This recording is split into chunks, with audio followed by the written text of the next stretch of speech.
Hello everyone. The last lecture we have discussed, we have taken the revision of lesson number 2, that is the sun, moon and the earth up to phases of moon. Okay. In the last lecture we have discussed about the moon's motion.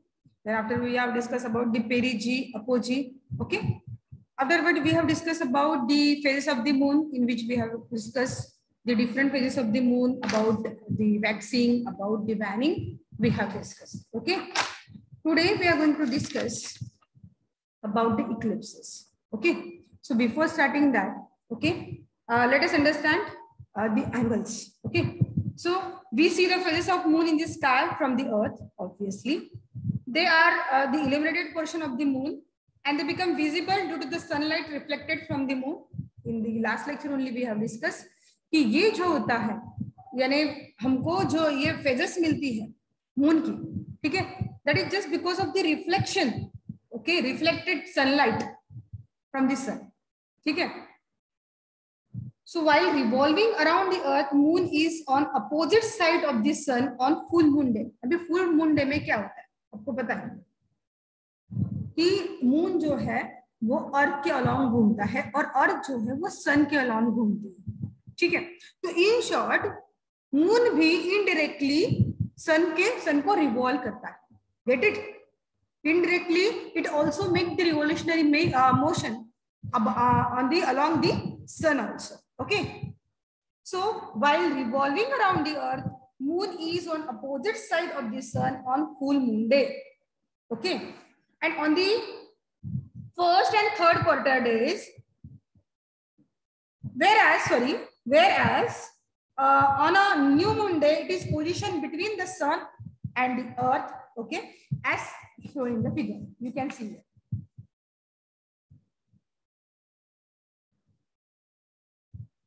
देखो new Monday में क्या होता है, देखो full Monday में क्या होता है, देखो you can see here. Okay, clearly. Okay, while revolving around the earth, the moon is on opposite side of the sun on full moon day. देखो है, ये मून है, ये बीच में अर्थ है और ऊपर सन है. तो सन क्या है, एग्जैक्टली अपोजिट है. ये सॉरी मून जो है वो एग्जैक्टली अपोजिट है सन के, या सन जो है एग्जैक्टली अपोजिट है मून के. You can see here very well. ठीक है, दिख रहा है आपको, ये सन है, बीच में अर्थ है और नीचे मून है, तो एग्जैक्टली अपोजिट डायरेक्शन में. Okay. Whereas on new moon day, it is positioned between the sun and the earth. अभी देखो, अभी हम अगर बात करेंगे न्यू मून डे की, ये ऊपर वाले, ठीक है, ये अर्थ है और ये सन है, ये दोनों के बीच में जो है वो मून है. देखो you can see it very well. ये अभी वो नीचे का देखेंगे नहीं हम, ये देखो ये अर्थ है और नीचे अर्थ है, ऊपर सन है और बीच में जो है वो मून है. It is seen completely clearly. Okay. So on the first and the third quarter days, the moon, the earth and the sun makes an angle of 90 degrees. See here. आपको दिख रहा है ये आपके quarter day, first quarter day, third quarter day दिख रहा है आपको, ये waxing moon, waning moon. Okay. So इसमें जो होता है, you can see here. Okay. So on the first and third quarter days, the moon, the earth and sun makes an angle of 90 degree. दिख रहा है आपको, क्लियरली शो किया गया है 90 डिग्री. ये देखो. Okay. At this position, we see half the portion of illuminated moons. इसीलिए हमको जो है सिर्फ आधा ही पोर्शन दिखाई देता है मून का, इसलिए वो हाफ मून जो है वो लाइटेंड होता है, आधा पार्ट उसका, और आधा जो है वो जो डार्कनेस में होता है. Hence the sky, in the sky it appears semicircular in shape. इसलिए हमको वो आधा जो चांद है वो दिखाई देता है. ठीक है. नो अभी अपने एंगल के बारे में पढ़ लिया, इसका रिलेशन इक्लिप्स के साथ. ठीक है. इक्लिप्स कैसे होता है, कब होता है, मैंने आपको कंडीशन बताई थी, लेकिन again we will repeat it. Okay. The orbital path of the earth and that of the moon are not in a same plane. देखो मून का, okay, as well as earth का, इनका जो पाथ है वो सेम नहीं है, ये अलग अलग पाथ में जो है वो रिवॉल्व करते हैं. ठीक है ना. सन, अर्थ जो है वो सन के अलोंग घूमती है और मून जो है वो अर्थ के अलोंग घूमती है. तो इनके दोनों की जो ऑर्बिटल पाथ है वो क्या है, they are not in a same plane. Okay, so the moon's revolutionary orbit makes an angle of about 5 degree with that of the earth. तो मून का जो रिवोल्यूशनरी एंगल है वो कितना है, अर्थ के साथ कितना है, 5 degree. Okay, and as a result moon intersect the plane of the earth orbit twice during one revolution. एक रिवोल्यूशन में वो 2 बार इंटरसेक्ट करता है अर्थ को. How much times, 2 times. Okay, on each new Monday, अभी हर एक न्यू मंडे में क्या होता है देखो, on each new Monday the lining joining the earth and the sun and the moon, okay, make an angle of 0 degree, whereas on each full moon day this angle is of 180 degree as you can see in the figure. देखो new moon day में क्या होता है, देखो ये clearly कि जो सन, अर्थ और मून, उनका एंगल कितना होता है, 0 degree, as you can see in the figure. देखो ये तीनों का, देखो अर्थ, मून और सन आपको तीनों दिख रहा है, ये 0 डिग्री एंगल बनता है. देखो कब, न्यू मून डे में.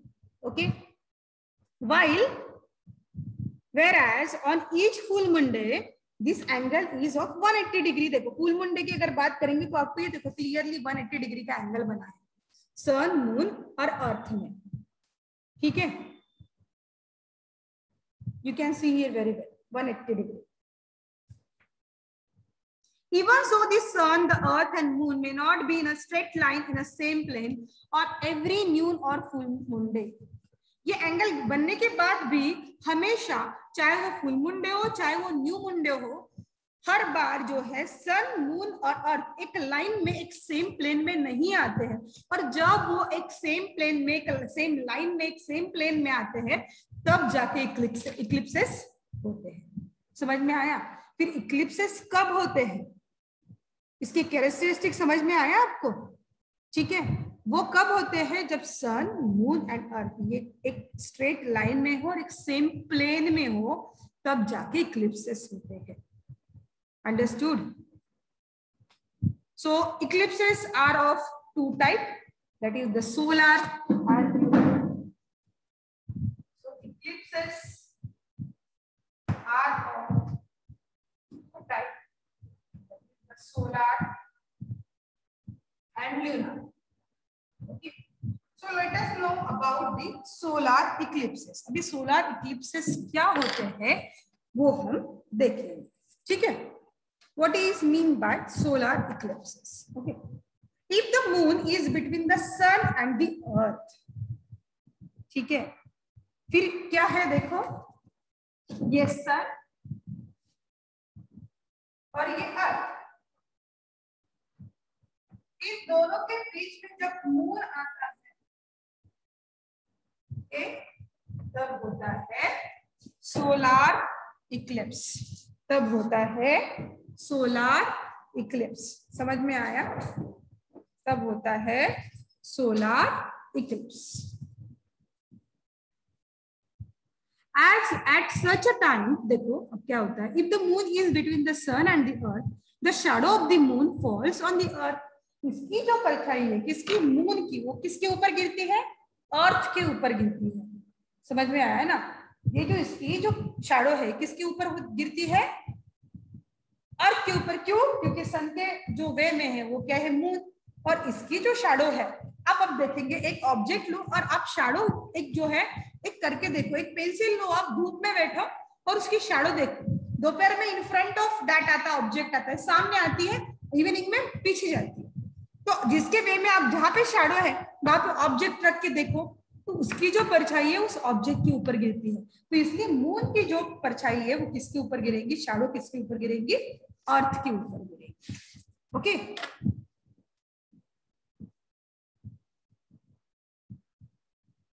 and at such a time the 3 celestial bodies, that is the sun, moon and the earth, are in a same plane, fall in a one line. एक line में आते हैं और सेम प्लेन में आते हैं, एक लाइन में आते हैं और सेम प्लेन में आते हैं. Okay, so hence the place on the earth where the moon shadow falls experience a solar eclipse. अर्थ का ऐसा इसका हिस्सा जो जिसके ऊपर जो है मून की शैडो आती है, उसे बोलेंगे हम सोलार इक्लिप्स, सूर्य ग्रहण. हिंदी में उसे बोला जाता है सूर्य ग्रहण। अंडरस्टूड, समझ में आया?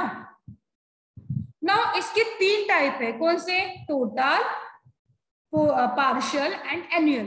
There are 3 types of solar eclipse. Number 1, total. Second, partial. And third one is the annular.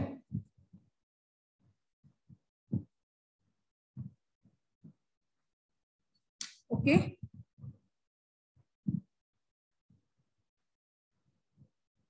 So there are 3 types of solar eclipse. Number 1, total solar eclipse. Number 2, partial solar eclipse.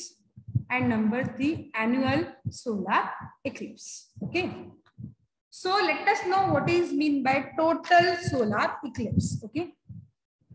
In the area of the dark shadow of the moon on the earth, okay, the sun becomes completely invisible. देखो, in the area of the dark shadow of the moon on the earth, अभी देखो इसकी परछाई जो है अर्थ के ऊपर जो है आ रही है, तो सन क्या होगा?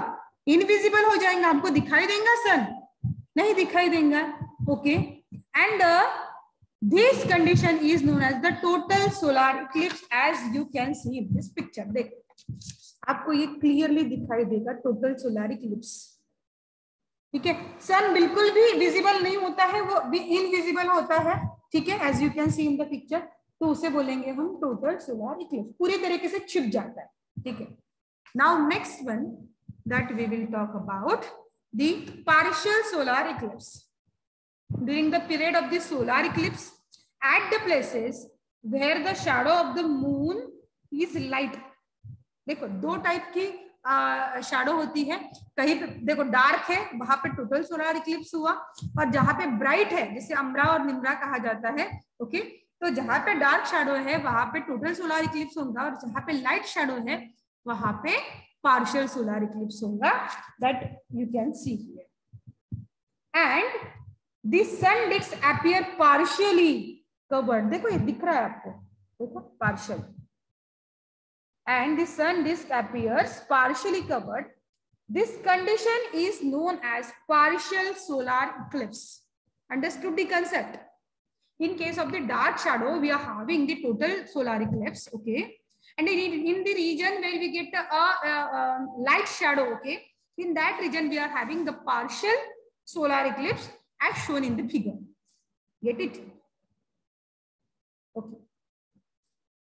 Now we will talk about the annual solar eclipse. Now let us know what is mean by annular solar eclipse. Annular solar eclipse. Okay. So sometimes on the day of eclipse, the moon is in apogee position. कभी-कभी देखो apogee यानी क्या condition? The moon is farthest from the earth surface.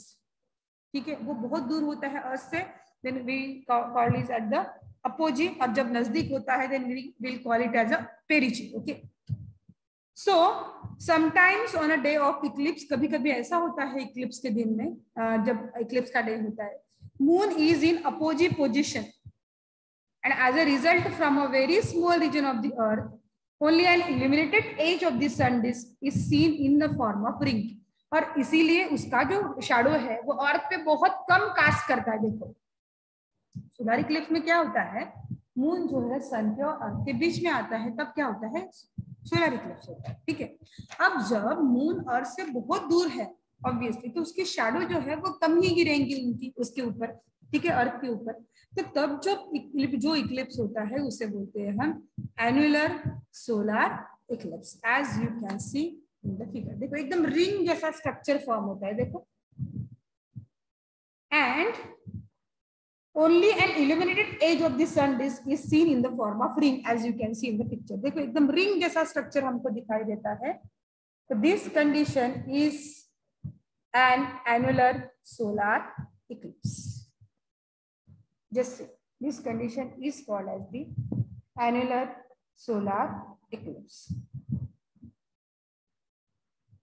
Okay, Now let us know the characteristic of solar eclipse. Just now told you it occurs on new moon day. हमेशा solar Eclipse जो होगा वो new moon day यानी अमावस्या में होगा, ये पहली condition. दूसरी, it occur only if the sun, the moon and the earth are in the same plane and fall in one line. जब सन, मून एंड अर्थ एक लाइन में आते हैं और एक प्लेन में आते हैं, मैंने पहले ही कहा था मून का, अर्थ का, ये दोनों का जो ऑर्बिटल प्लेन है वो डिफरेंट डिफरेंट है। तो जब एक स्ट्रेट लाइन में आते हैं, एक सेम प्लेन में आते हैं, तब होता है solar Eclipse. Okay, and the maximum duration of solar eclipse is 7 minutes and 20 seconds. 7 minute 20 seconds का जो है वो solar eclipse होता है। Now today we have discussed about the meaning of the eclipses, the characteristics of the eclipses, that what are the conditions required for the happening of the eclipses on the Earth's surface. Okay, afterward we have discussed about the solar eclipses. We have seen the 3 types of solar eclipses, that is the total solar eclipse, partial solar eclipse and annular solar eclipse. Okay, in the next lecture, okay, we will discuss about the lunar eclipse. Till then, goodbye and have a nice day.